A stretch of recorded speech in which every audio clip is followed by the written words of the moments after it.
Mil gracias, Ludwig. Felicitaciones por tu presentación. Fue una presentación clara, concisa, con diapositivas que se pueden interpretar fácilmente y que muestran también una amplia revisión y conocimiento del tema. Con respecto al tema de la disfunción tiroidea en el paciente crítico, yo creo que ha sido un dolor de cabeza y un sujeto de estudio desde hace varias décadas. Nosotros en todos los escenarios, tanto de UCI general como UCI cardiovascular, siempre es algo en lo que tenemos que pensar desde el síndrome eutiroideo enfermo para los que vemos que podemos tener alguna alteración, pero encontramos una TSH o una T4 libre normal, pero entonces el problema es que la T3 puede estar disminuida, que tanto, y pues ya sabemos que esta situación no se maneja con suplencia, se maneja la causa, pero que tanto, a pesar de que manejemos la causa, seguimos con el problema y como que de alguna manera nos sentimos maniatados esperando a que la causa se resuelva y finalmente sobre tiroides no estamos interviniendo. Pero realmente la evidencia no es fuerte, no es fuerte a la hora de intervenir en tiroides cuando no hay una enfermedad tiroidea primaria.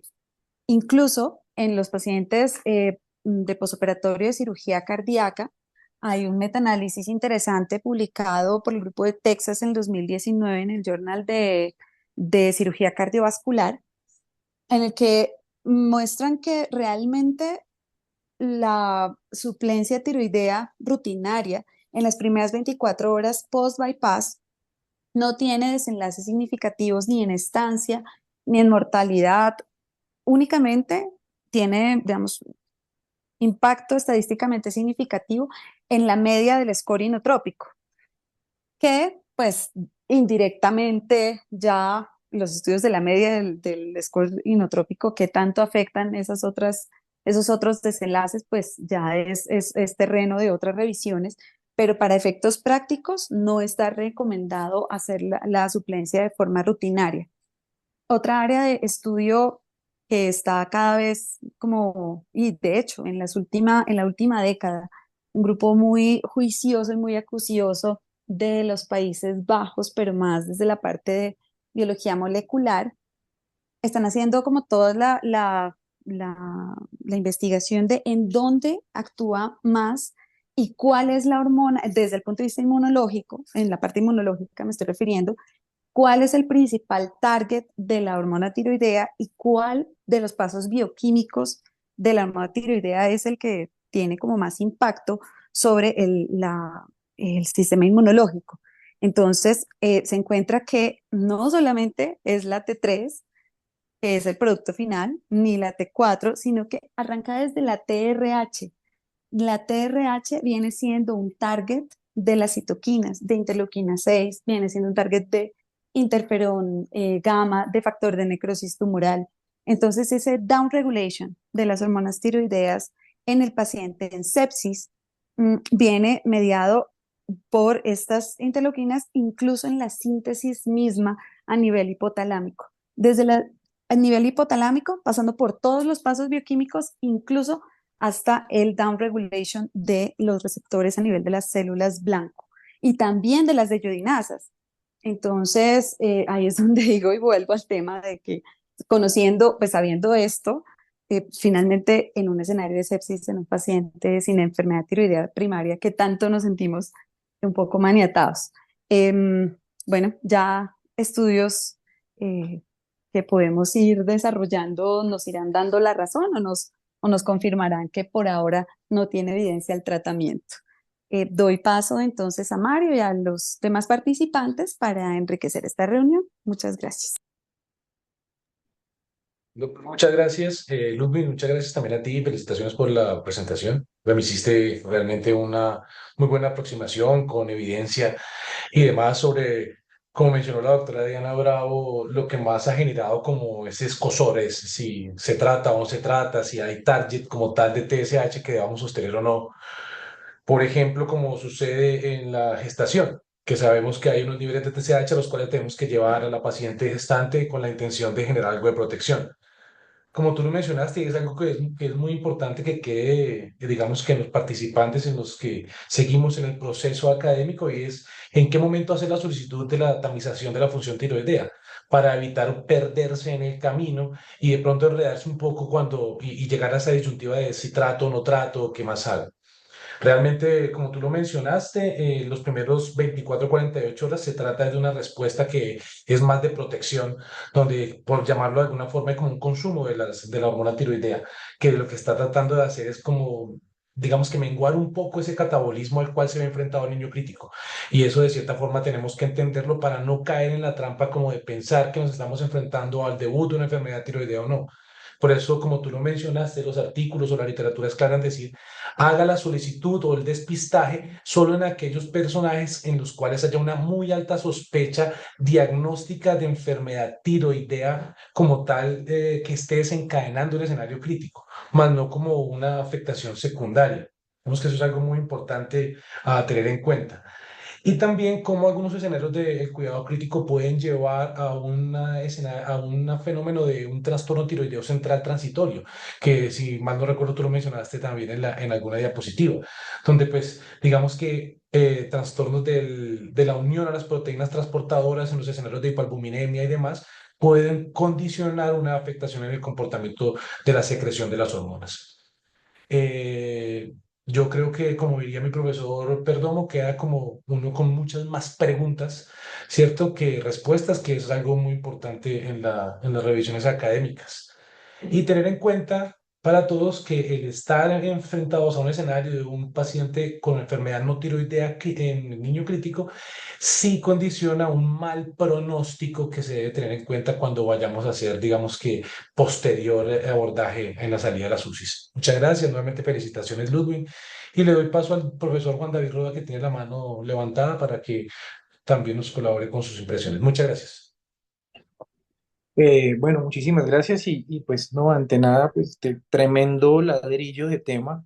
Cuando, cuando uno lo ve así, con todo ese desglose que tiene, se da uno cuenta lo enredado que puede ser esto de alguna manera y pues lo pusiste de una manera muy, pues muy gráfica y bastante más fácil de entender. Ahora, ¿cuáles son las dudas que le quedan a uno cuando ve esto? Y es cómo muchas veces encontramos fenómenos hormonales o fenómenos fisiológicos que son marcadores, más no necesariamente una relación causal en lo que está sucediendo. Entonces, cuando uno ve, mira cómo vos revisaste lo importante que es la tiroides o la función tiroidea para muchas de las actividades, especialmente la contractilidad miocárdica, por ejemplo.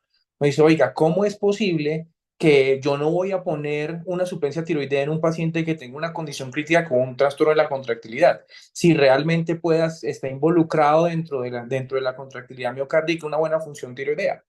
Entonces ahí cuando profundiza uno más se da cuenta cómo existen escenarios en los que la condición crítica cambia completamente el ambiente interno corporal, pero no significa necesariamente que esas alteraciones que uno encuentre sean una causa de lo que está pasando. Y muchas veces nos encontramos con fenómenos en los que diferentes sustancias pueden disminuirse en el cuerpo y tendemos a creer que porque está bajita eso nos va a ayudar a volver al estado normal en subirla. Y una de esas fue la tiroides. Y con la tiroides entendimos eso tuvo un boom muy grande hace 10 15 años en el que empezamos a tratar un poco más agresivamente las deficiencias tiroideas y como vos mostraste perfectamente la evidencia, nos dimos cuenta que no. Entonces, algo que tiene una explicación fisiopatológica dentro de la contractilidad miocárdica, que tiene una función dentro de muchas otras fenómenos fisiológicos, estando bajita en un estado de patología crítica, y resulta que yo lo subo y no me afecta nada, ¿sí? Entonces entender muchas veces que no necesariamente estamos en el reino de la homeostasis, donde todo lo que está bajito subiendo lo va a mejorar y eso va a mejorar la mortalidad de los pacientes y va a mejorar la supervivencia o va a mejorar los desenlaces. No necesariamente es así. Muchas veces pueden ser más marcadores de un fenómeno no de homeostasis, sino de todo lo contrario, de alostasis. Entonces, eh, pues probablemente en ese escenario tener la tiroides bajita funcione y así funciona el organismo y luego Y como lo decís, más bien esperemos a salir de esto para ver cómo quedamos, a ver si en ese momento, ya cuando el cuerpo está en un mejor equilibrio, ya cuando está entrando en funcionamiento normal, sí es necesario suplirla. Diferente, claro, de los pacientes que sí tienen una patología tiroidea sobre la cual se sobreimpone una patología crítica. Entonces, sí, mucho cuidado esto, muchachos, para entender muchas veces que hay sustancias que son marcadores de que hay un fenómeno patológico, pero no necesariamente necesitan una intervención para muchas veces que queremos intervenirles. Eso sería más o menos, pero muchísimas gracias. Profesor, muchas gracias. No sé si algún otro de los profesores que está en el auditorio conectado nos quiera hacer alguna acotación o algún comentario más. Profe Perdomo. Buenas tardes a todos, gracias por el acompañamiento y nuevamente felicitar a Ludwig que hizo una revisión muy profunda de toda la fisiología y después de la fisiopatología de esta situación. Yo quisiera a los compañeros residentes reforzarles que cosas como el manejo de la crisis tiroidóxica sí ténganlo por ahí guardadito porque cuando llegan estos pacientes es clave tener eh, las medidas que tenemos que hacer porque no siendo una patología tan frecuente, sí tener claro qué hacer cuando nos enfrentamos a ella es importante para tratar de no embarrarla tanto en el proceso terapéutico y tampoco en el proceso diagnóstico que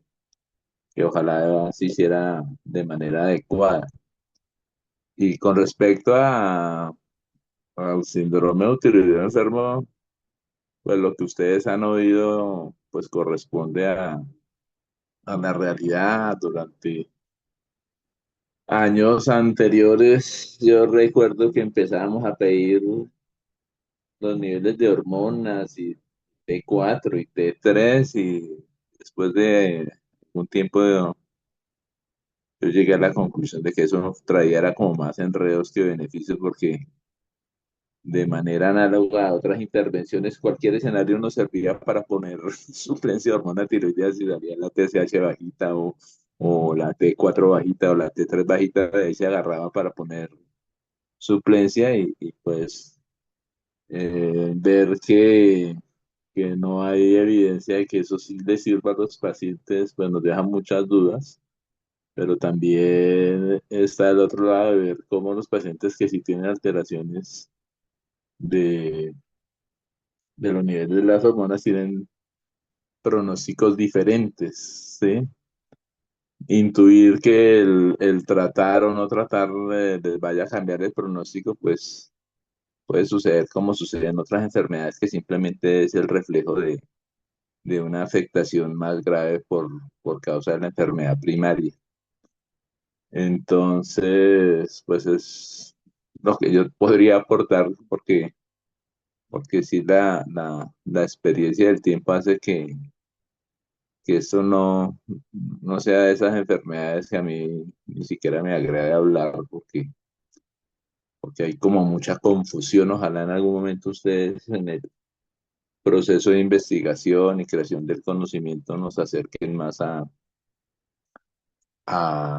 a establecer qué se debe hacer. Me pareció también muy interesante el último comentario que hizo Ludwig con respecto al comportamiento hormonal en ECMO, desde la distancia y de lo que es una persona que no sabe nada al respecto de ECMO, pues pensaría que si posiblemente las filtros de ECMO, las membranas, tienen alguna afinidad particular con estas hormonas que hagan que el sistema de medición y los niveles que encontremos sean eh, encontrados de manera normal y con el retiro del ECMO los pacientes vuelvan a su normalidad y no se trate de un proceso endocrinológico, sino más un proceso mecánico de las membranas, no sé, pudiera ser fuente de alguna investigación.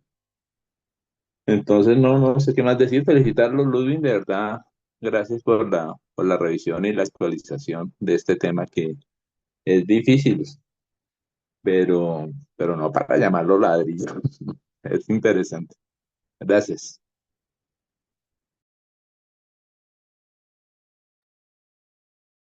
Profe, muchas gracias por su intervención.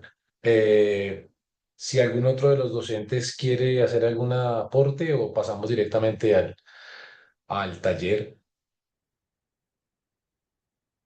Ludwig, ¿tienes ahí la diapositiva Sí, para sí. hacer el caso y demás? Si quieres, puedes comentárnoslo, por favor, para ver cómo lo abordaron los compañeros. Listo, este es el taller que se envió.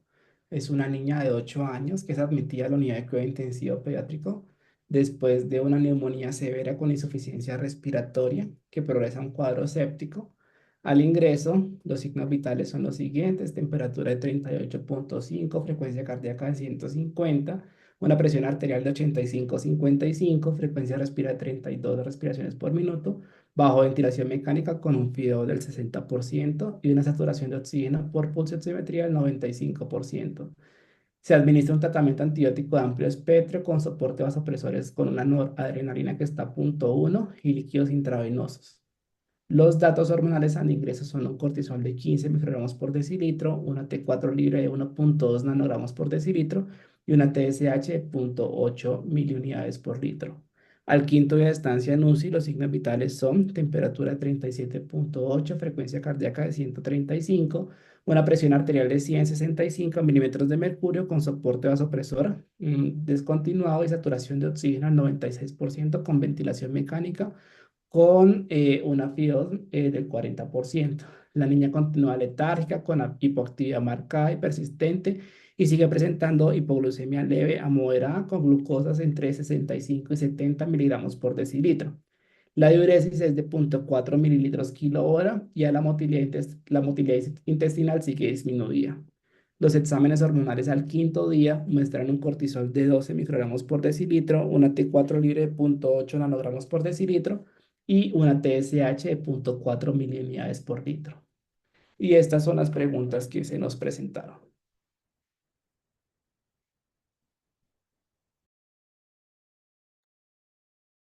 Bueno, muy bien. Dentro de la presentación que Ludwig hizo, pues yo creo que se mencionó muy claramente cuáles son los marcadores y como ese paso a paso y ese algoritmo para poder hacer como el abordaje en la alteración tiroidea. Entonces no sé cuál de los compañeros desea contestarnos o compartirnos lo que consideró en esta primera pregunta del taller.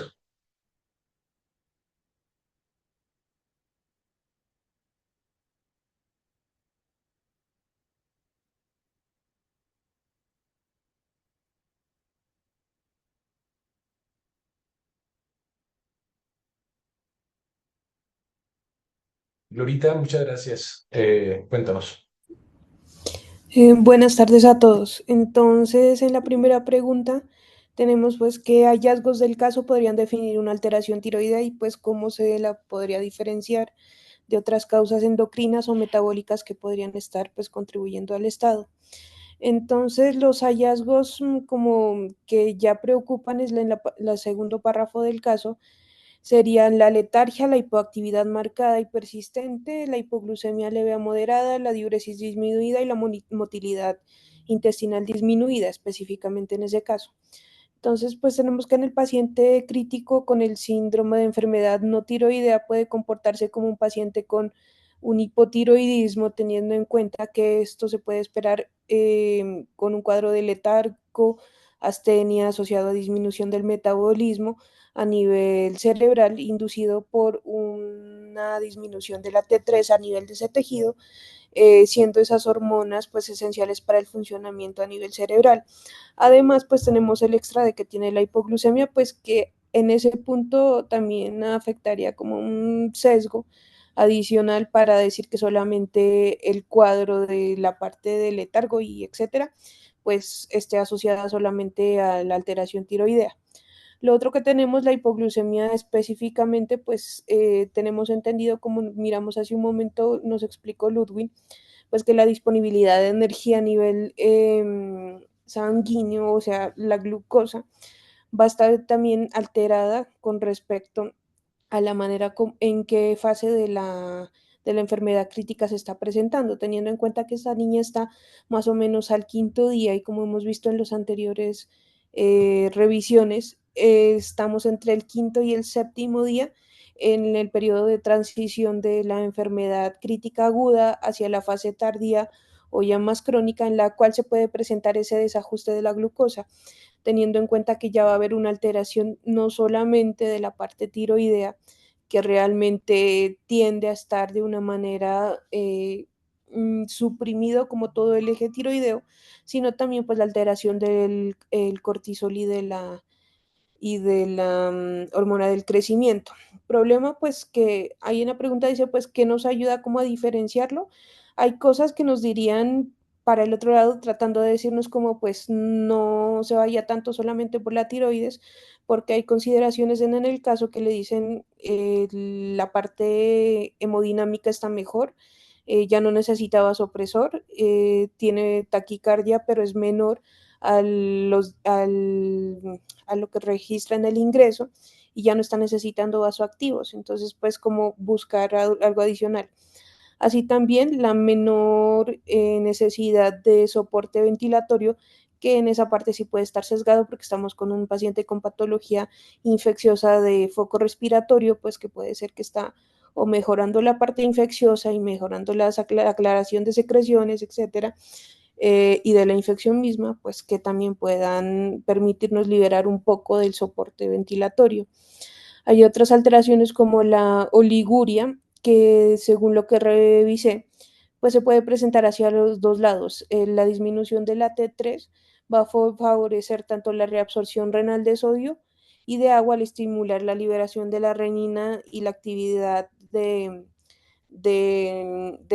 la transportasa sodio-potasio a nivel de los túbulos renales proximales, pero también puede tener el efecto contrario, que ya es un poco más de transcripción genética con respecto al aumento de la producción de péptido natriurético. Por este lado, pues iríamos por el de arriba, que sería más o menos entrar al periodo como de oliguria. Y pues teniendo en cuenta todo lo que les dije hace un momento, pues yo creo que es un poco difícil meterse solamente en esta niña en específico a decir que las alteraciones que se están presentando sean meramente tiroideas. Probablemente pues es multifactorial.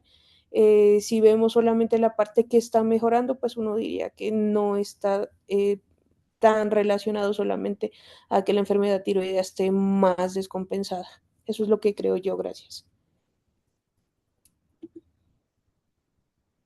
Muchas gracias por tu participación. ¿Algún otro de los compañeros residentes? Brian. Hola a todos compañeros. No, para agregar un poco el análisis que hizo Glorita, digamos que parte de lo que aclaró Ludwig en la charla y es como dependiendo del estrés expuesto, pues pueden cambiar o variar esos fenotipos de compromiso de la función tiroidea. En este caso vemos que desde la fase inicial o desde el ingreso ya hay un compromiso tanto de la T4 libre como de la TSH, lo cual nos habla de una inhibición de ese eje tirotropo y que posteriormente se asocia con una aparente alteración del eje corticotropo adicional. Digamos que solo para anotar, pues yo revisé un poco la definición del podium cuando hablan de alteración endocrina y ahí nos establecen que para definir como tal para criterios de disfunción orgánica múltiple la alteración endocrina solo toman en cuenta la T4 total, no la T4 libre, en una medida de menos de 4.2 microgramos decilitro, que digamos que deberíamos hacer la conversión y es más o menos equivalente a menos 1.2 nanogramos decilitro, lo cual podría hablar de que estamos ya en una disfunción tiroidea. Y haciendo como una búsqueda, también hablan de ciertos valores bajos en los que podría asociarse unos desenlaces de mortalidad mayores, como los estudios que mostró Ludwig, con TSH medida menor de 1.1 y una T4 libre, que es para nuestro caso los valores o las unidades que tenemos menor de 1.3. Entonces, digamos que desde el inicio del caso clínico ya evaluamos que estamos ante una disfunción tiroidea asociada al estado crítico pues, de la sepsis y del choque séptico. Solo quería agregar eso. Brian, muchas gracias. Erika, ¿sigue? Eh, digamos, con respecto a este caso, revisando también los niveles de TSH y T4, pues junto con el tema de la glucosa, a uno no le queda lo suficientemente claro que se trata de una enfermedad no tiroidea del paciente crítico, en el sentido en que cuando uno pues lo lee un poquito, dice pues que se suele caracterizar por una TSH y T4 divergentes. Inicialmente, pues ella tenía una T4 normal, pero en la siguiente toma sigue bajando. La TSH se mantiene, pues digamos, igual. Y dentro de los cambios más frecuentes descritos, lo que se tiene es una TSH que se mantiene normal y pues un aumento más bien los niveles de T4. Aunque como dice Brian, pues digamos, la descripción de la patología está más dada por niveles de T3, entonces uno no le queda, pues digamos, no hay datos suficientes, pero no parece que se tratará solamente de una patología tiroidea en el caso de esta niña. Tienes cosas clínicas, la letargia, la hipomotilidad intestinal, pero es que no solo pueden ser atribuidas al tema de la tiroides y también pues lo que nos explicaba Luz o lo que ya sabemos con todas estas endocrinopatías es que muchas cosas son solamente la evidencia de la gravedad de la enfermedad, más una consecuencia de la misma, sino más bien como un signo de alarma de que hay una falla central. Entonces, digamos que eso era lo que quería como agregar, que del todo claro no queda que se trate de una patología netamente de la tiroides o, bueno, adicional, que requiera ser tratado e intervenido. Erika, muchas gracias. Yo creo que, pues, muchas gracias a todos. Fundamentalmente, ok, Angelita, ¿querías decirnos algo? Hola, sí. Quería de pronto pues complementar un poco lo que estaba diciendo Eri, y es que de pronto lo estamos cogiendo en una fase un poco más tardía de la enfermedad. Yo creo definitivamente que necesitamos unos niveles de T3 libres para poder establecer si definitivamente se trata de un síndrome del eutiroideo enfermo. Sin embargo, si nos damos cuenta que en el paciente crítico se pueden generar diferentes tipos de alteraciones, tanto periféricas como centrales, y teniendo en cuenta que las alteraciones centrales van a ser más tardías que las alteraciones periféricas y por lo tanto le confieren un peor pronóstico. Entonces, dentro de las alteraciones periféricas, definitivamente vamos a tener una T3 libre disminuida ya por la inducción de la yodasa 3 como ya, y la tipo 1 que ya nos explicó Ludwig. También podemos ver una T4 libre disminuida, que esto ya lo empezamos a ver en fases iniciales de cómo se iba presentando la paciente. Inicialmente ya tenía una TSH normal, pero ya en la segunda fase ya empieza con un descenso de la TSH, lo que nos habla de que ya hay un feedback negativo, que podemos tener también disminución de la TSH asociado que durante la inflamación las células que liberan la yodasa tipo 2 puede producir el aumento regional de la T3, y esto va a ser leído como que está aumentada la producción de las hormonas tiroideas y se genera un feedback negativo tanto para la TRH como para la TSH. Esto le confiere inclusive algo más, digamos que un peor pronóstico al paciente, ya que vemos que hay una alteración en fases tardías a nivel central. Entonces yo creo que para diferenciarlo, si realmente teníamos de base una alteración tiroidea, necesitamos conocer la T3 libre, pero por el comportamiento tanto de la paciente como de los marcadores que vemos de las hormonas tiroideas, sí podemos concluir que se trata de un síndrome de tiroideo enfermo, pero en una fase más tardía donde ya hay una alteración de origen central. Era eso, pues. Ángela, muchas gracias. Bueno, entonces, como les decía, fundamentalmente creo que esta primera pregunta, este primer enfoque, es como tratando de que evaluemos que la tendencia de la clínica que mencionó en el principio Gloria es fundamental, y cómo se puede ir dando cuenta que de cierta forma la condición clínica de la paciente va mejorando sin la intervención o sin el tratamiento de esta aparente alteración tiroidea, ¿no? Porque esto podría, digamos, como que abrir un poco el panorama a una TSH baja con T4 normal de que se estuviera frente a una patología tiroidea. Es posible que esté cursando también con este fenómeno el trastorno tiroideo central transitorio, que también es muy frecuente en el niño crítico y que explicaría el por qué en el evolutivo ven ustedes que la T4 libre también baja. comportándose como si la alteración fuera central, como lo mencionó Erika también en su intervención, ¿cierto? Entonces, es muy importante que tengan en cuenta cómo es la evolución del comportamiento de las hormonas y lo que mencionó Ludwig en la charla es fundamental para poder saber en qué momento más o menos comienza el declive y comienza la recuperación. Con eso, pues digamos que uno puede llenarse mucho más de motivos para pensar que se está enfrentando a una patología endocrina concomitante que se exacerbó por el escenario crítico o en definitiva que es la respuesta esperada del eje hipotálamo hipófisis tiroides en el escenario de esta patología crítica, perdón. Muy bien.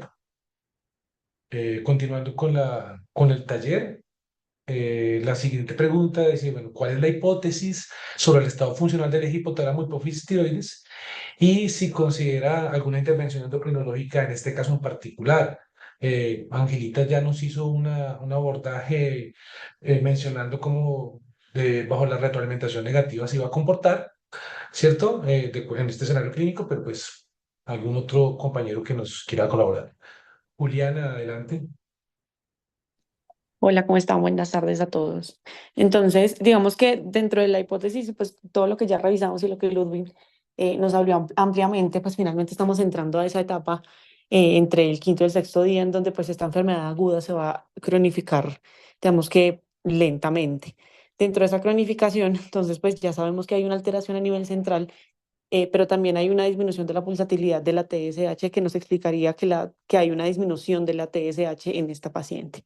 Yo creo que vale la pena aclarar lo mismo que ya dijo Glorita con respecto a esta paciente, y es que a pesar de que los niveles tanto de TSH como de T4 libre están disminuidos y también los niveles de cortisol están disminuidos, primero pues no podemos hablar simplemente de una enfermedad tiroidea del paciente crítico, solamente pues porque digamos que basándonos en lo que revisamos previamente, con una TSH, un cortisol por debajo de 18 según dice Podium, pues ya tendríamos que hacer intervenciones por esa parte, pero adicionalmente tenemos una paciente que clínicamente se ve mucho mejor. Entonces yo creo que, digamos, de lo que revisé, la intervención farmacológica frente a un paciente con una T4 libre, una TSH que está baja también, pero clínicamente mucho mejor. Creo que finalmente, pues lo que decía Mario también, es una paciente que a pesar de que no le hemos hecho nada, ha mejorado. Entonces, dentro de lo que revisé, no se inicia tratamiento. Simplemente estos niveles lo que nos hacen es que posteriormente a todo el cuadro agudo, tengamos que hacer algún control adicional. Y tampoco parece que tuviera una enfermedad tiroidea previa de base esta niña. Entonces, por ahora, inicialmente, nada, no se hace nada, simplemente se vigila. Erika. Digamos que como para complementar, si hubiera alguna opción de hacer una intervención, como decía Angelita, como eso ya es un estadio pues tardío porque nos está mostrando la manifestación netamente central. En los estudios que mostró Lud, hay uno donde probaban era infusión de TRH, o sea, directamente para estimular del hipotálamo a la hipófisis. Y en algunos pacientes les iba mejor con infusión de TRH, pero pues lo que se ha visto es que reponer hormona tiroidea lo que hace es más feedback negativo y más se bloquea a nivel central. Entonces, pues de acuerdo con Juli, que no, pues no la trataría.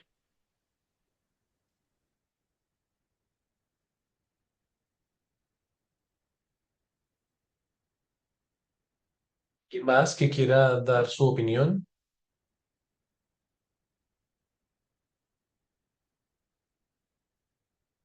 Ángela. Bueno, en cuanto al tratamiento, de acuerdo con lo que dijo Julieri, pues no daríamos como tratamiento, realmente no hay evidencia al respecto, e inclusive yo traté como de buscar en la literatura si había algo de evidencia para la población pediátrica, pero no hay ningún estudio que avale el uso o tanto de hormona tiroidea o triyotironina o TRH para el manejo de esta patología. Y lo que sí pude encontrar fue un metaanálisis que fue publicado en el 2022, en donde se analizaron las diferentes revisiones sistemáticas y metaanálisis centradas en pacientes críticos, eso sí enfocado en paciente adulto, porque como les digo, no hay en la población pediátrica, pero ellos concluyen que después de una selección cuidadosa y después de datos de 4 metaanálisis que fueron los que encontraron más fuerte metodológicamente, eh, se analizó específicamente tanto la suplementación con TRH como con triodotironina o con T4, digamos, y su vía de administración y las dosis eran muy heterogéneas y los desenlaces elegidos para evaluar los resultados también fueron muy heterogéneos y realmente la recomendación que ellos dan es que no debería suplementarse en ninguno de los casos con hormona tiroidea. Realmente lo único que ha encontrado evidencia es específicamente en pacientes con patología y posoperatorio cardiovascular, en donde se ha asociado con mejoría de la función miocárdica y disminución en el tiempo de estancia en la unidad de cuidado intensivo, pero realmente no han encontrado una asociación con la mortalidad. Entonces, pues la recomendación actual de la literatura es que no debe utilizarse.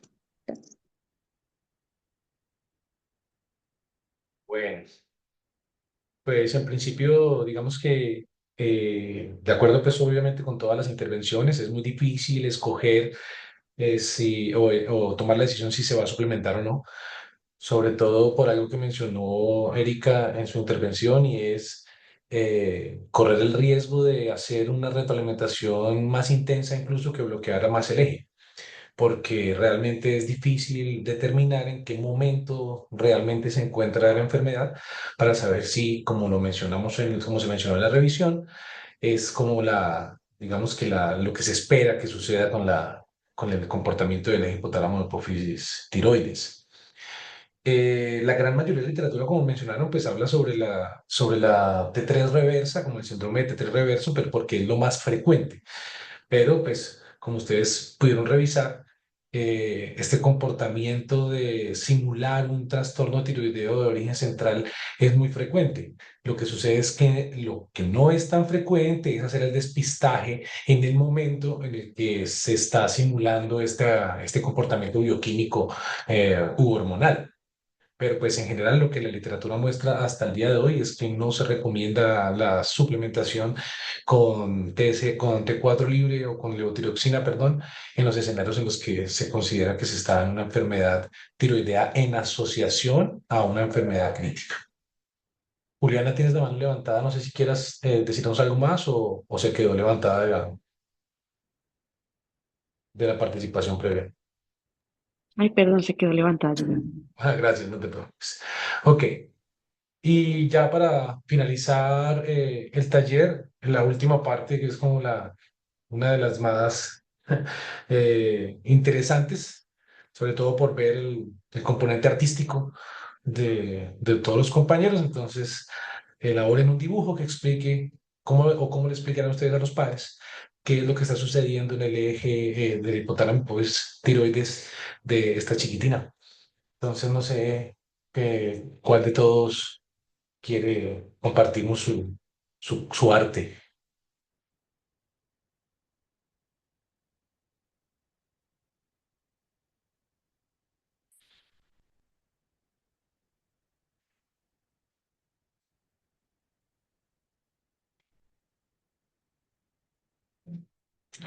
Juliana,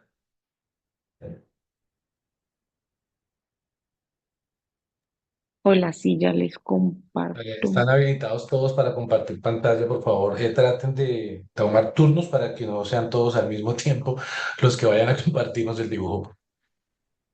Ya, ahí me están escuchando. Escuchando, sí. Ya, es que esto no carga.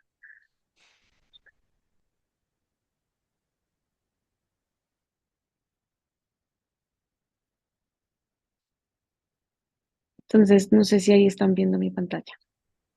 Sí, Julia, ahí se está viendo la. Pues yo finalmente hice un dibujo muy esquemático, porque pues finalmente es para los papás. Entonces, inicialmente hice como un dibujito del cerebro y de dónde estaba el hipotálamo y la hipófisis y cuáles eran como las hormonas más importantes que tenían que ir y de dónde, pues, de dónde hacia dónde iban. Entonces, pues, de la parte del hipotálamo la sale por la TRH y después la TSH está la glándula tiroides y después pues aquí es la glándula tiroides, pues esto pasaba aquí a la parte eh, sistémica, por decirlo así, como T4. Entonces, pero que esa T4 pues también se convertía en T3 y en T3R, que es la parte inactiva. Pero que también estas concentraciones también hacían un feedback negativo que producían menos TRH, menos TSH y entonces pues esto también disminuía la concentración. Entonces pues que esto finalmente tenía que ver con acciones en el hígado, en el cerebro, en el corazón, en el pulmón, desde la parte digestiva y en la parte renal.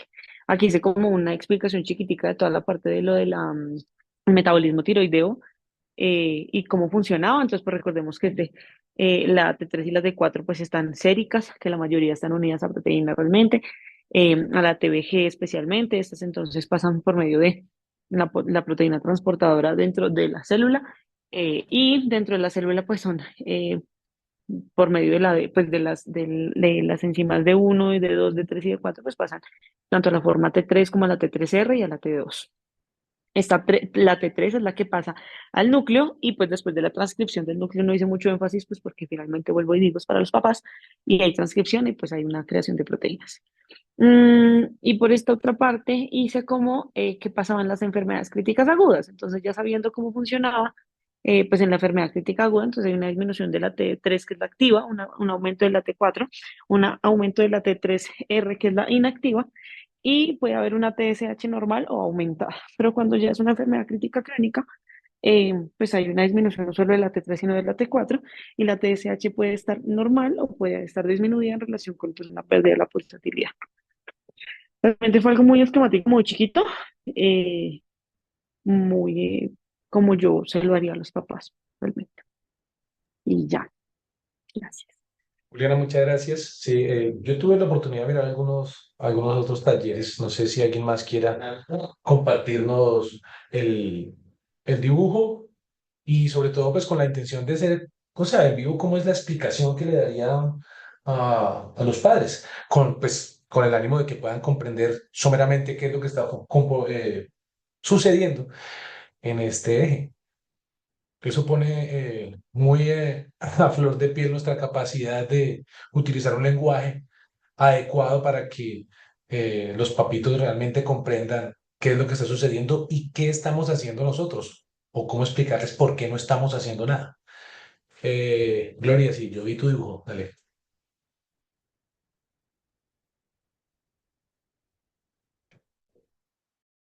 Ya un segundo, ya comparto.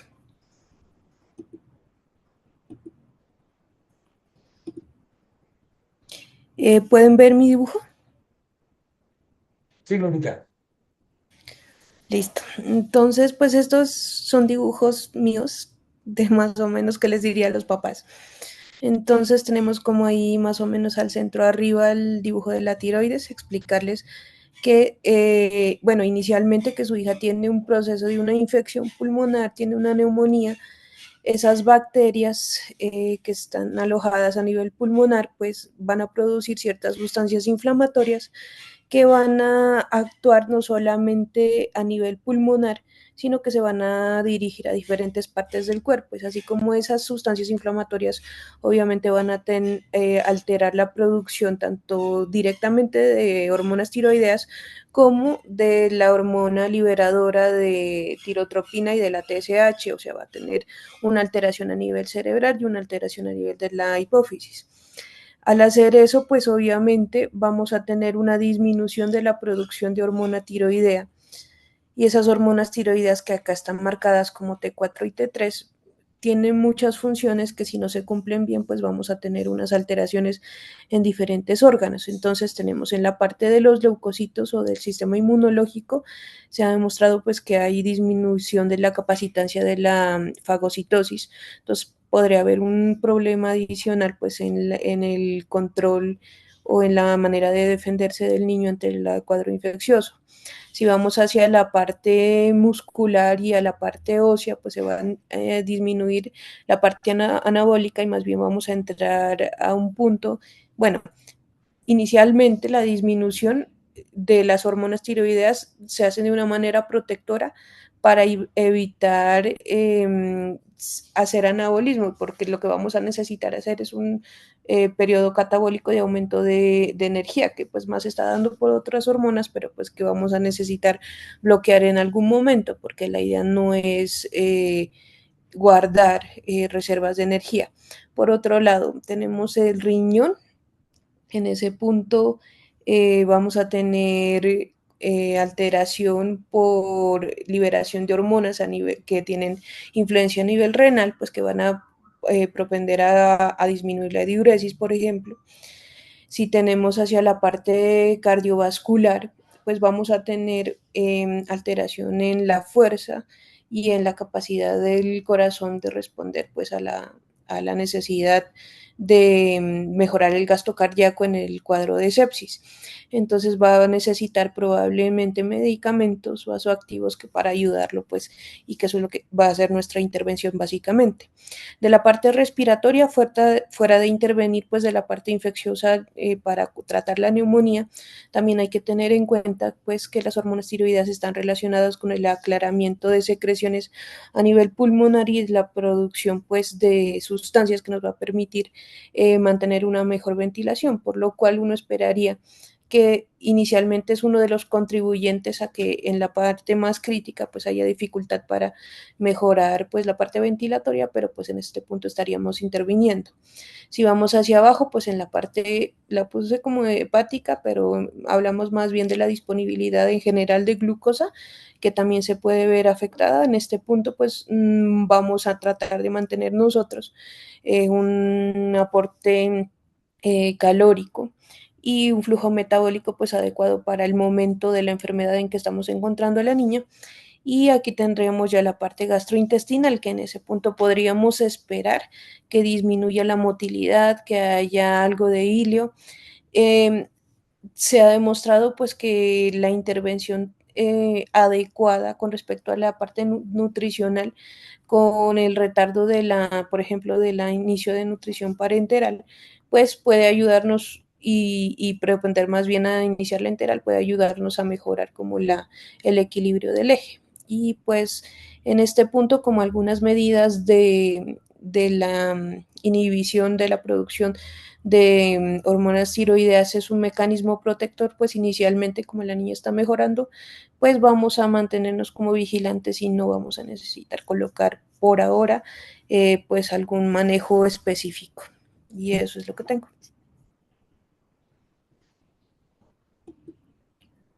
Gloria, muchas gracias por tu intervención y te felicito por tu capacidad artística.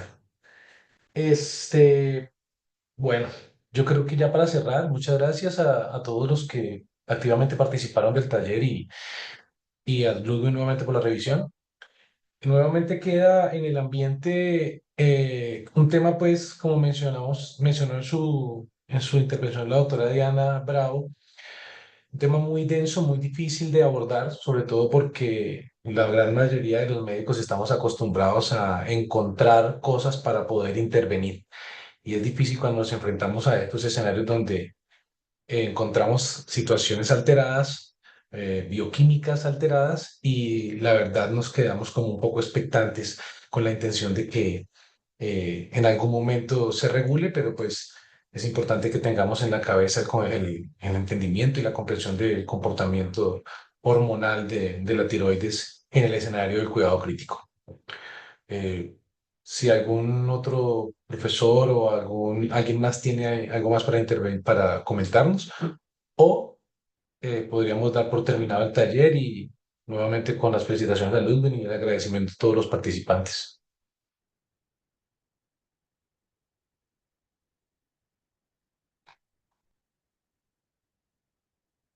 Bueno, entonces muchas gracias y nos veremos dentro de 8 días continuando con el módulo de endocrinología en cuidado crítico. Feliz tarde.